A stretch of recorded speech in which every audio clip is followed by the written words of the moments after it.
कि मोदी गवर्नमेंट ने अपने आप को एक कमिटमेंट ट्रैप में फंसा लिया है और जाहिर सी बात है उनके मीडिया ने भी बड़ा किरदार इसमें अदा किया है।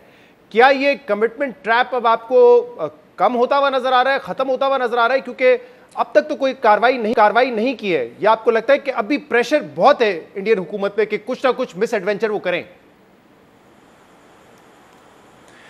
जी शहजाद, बहुत शुक्रिया। देखिए, पहली बात है कमिटमेंट ट्रैप उनका खुद बनाया हुआ है, जिसमें आप कह रहे हैं उनके मीडिया का हाथ है। वो मीडिया फ्रेंजी इसलिए इंडिया में शुरू होती है इमीडिएटली, हमेशा, कि इतने बरसों से हिंदुस्तान में एक जहर उगला गया है पाकिस्तान के बारे में। अब आप हिंदुस्तान का मेन स्ट्रीम जो नैरेटिव है ना पाकिस्तान के बारे में, वो ये है कि जी ये तो एक कमज़ोर मुल्क है, गिरा हुआ है, हम कहाँ वो कहाँ। और अब हिंदुत्व की जो आइडियोलॉजी है वो हमें इस बात पे जो है वो कायल कर रही है कि हम पाकिस्तान पे चढ़ दौड़ें वगैरह। तो ये सारा एक नैरेटिव बहुत देर से चल रहा है, मुसलमानों के ख़िलाफ़ नैरेटिव।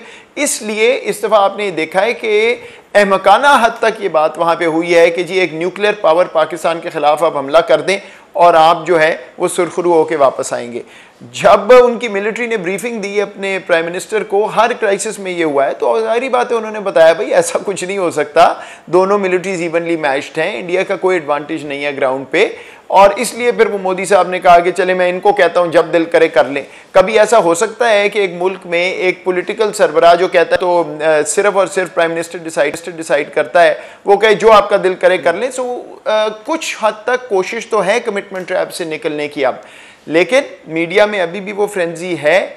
अब मोदी साहब का जो इस वक्त मेरा ख्याल है मसला है वो ये है कि इंटरनेशनल कम्युनिटी ने तो क्लियर कर दिया है कि वो पाकिस्तान के ख़िलाफ़ हमले की तायद नहीं करेंगे।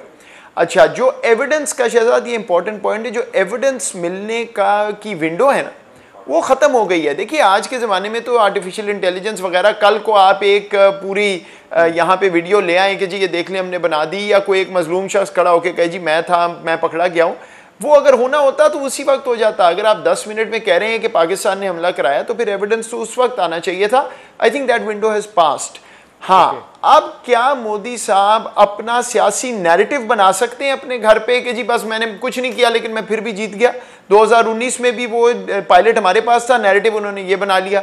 चाइना के खिलाफ, चाइना ने उनकी टेरिटरी कैप्चर की, उन्होंने कहा जी मैं जीत गया, और उनकी कौम, उनके अवाम मानने को भी तैयार है, मीडिया भी मान लेता है। तो ऐसा कोई नैरेटिव बना लें, वहाँ पे मनगढ़ंत नैरेटिव बनाएं ताकि कमिटमेंट ट्रैप ख़त्म हो और ये क्राइसिस जो है इससे तमाम खित्ता जो है वो निकले, क्योंकि किसी का फ़ायदा नहीं है इस तरह टेंशन में बैठे रहने का। और जो आप ये कह रहे हैं कि इंटरनेशनली भी हम मीडिया को देखें तो उसने बहुत ज़्यादा भारत का जो बयानिया है उसको बाय नहीं किया। डिप्लोमैट्स भी जो है दुनिया भर में वो कह रहे हैं कि डी एस्केलेशन की तरफ जाएं, दोनों बातचीत करें। इसकी वजह आपको क्या नजर आती है? अच्छा, इसमें मुख्तलिफ रीज़न्स हैं। एक तो ये है कि जो थर्ड पार्टी हमेशा आती थी यहाँ पे मीडिएशन करने, वो अमेरिका थी। इस वक्त अमेरिका के अपने वो मसाइल में घिरे हुए हैं, उनकी प्रायोरिटीज़ कुछ और हैं। डोनाल्ड ट्रंप ने साफ आके कह दिया जी मैं तो शामिल नहीं होता, खुद ही कर लें। असल में इंडिया का ना अपना कैलकुलस जो है वो उनके खिलाफ इस दफ़ा आन पड़ा है। किस तरह? वो ये बात करते रहे हैं डोनाल्ड ट्रंप को, उनकी पहली जो थी प्रेसिडेंसी उसमें भी, तब मैं हुकूमत में, उससे पहले जब मैं अमेरिका में था, कि जी ये मुसलमान और हिंदू तो इस खित्ते में 1000 साल से लगे हुए हैं, ये हम खुद ही संभाल लेंगे, आप ना बीच में आए, ताकि पाकिस्तान इंटरनेशनलाइज ना कर सके। अब वही बात ट्रंप ने कर दी कि जी अगर आप लगे हुए 1000-1500 साल से तो करें, फिर मैं नहीं आता। सो एक वो नुकसान हुआ। दूसरा ये कि इंडिया ने 2019 के पुलवामा क्राइसिस से मेरा ख्याल है जो नतीजा किया था वो ये था कि देखिए हमने हमला पाकिस्तान पे किया है और दुनिया ने हमें कहा है कि हमारा सेल्फ डिफेंस है। उस वक्त कहा भी था, अमेरिका ने भी और ममालिक ने भी, तो उनका ख्याल था कि इस दफ़ा भी बिल्कुल वही होगा। हुआ ये कि मेरा ख्याल है दुनिया ने ये लेसन लिया 2019 से कि भाई ये तो बहुत ख़तरनाक मामला है, अगर इंडिया ये करेगा, पाकिस्तान जवाब देगा, तो चलिए उस दफ़ा तो बच बचा हो गया, ये और एस्केलेट हुआ तो इसको कौन संभालेगा, न्यूक्लियर वेपन्स दोनों ममालिक के पास हैं। तो उनका मेरा ख्याल है रवैया ये है कि बिल्कुल पहली शॉट भी फायर नहीं होनी चाहिए। तो उसमें मेरा ख्याल है हिंदुस्तान जो है वो अपने बयानिए और अपना गलत लेसन सीखने से इसके बीच में आके फंस गया। आखिरी बात ये मेरा ख्याल है फैक्टर ये है कि दुनिया भी तो उनका मीडिया देख रही है, तो वहाँ ये बात तो नहीं हो रही कि पाकिस्तान के साथ कोई एविडेंस शेयर करें, पाकिस्तान के साथ बात करें या कोई छोटा मोटा वहाँ पे कार्रवाई करें। वहाँ तो ये जी पाकिस्तानी ख़त्म कर दें।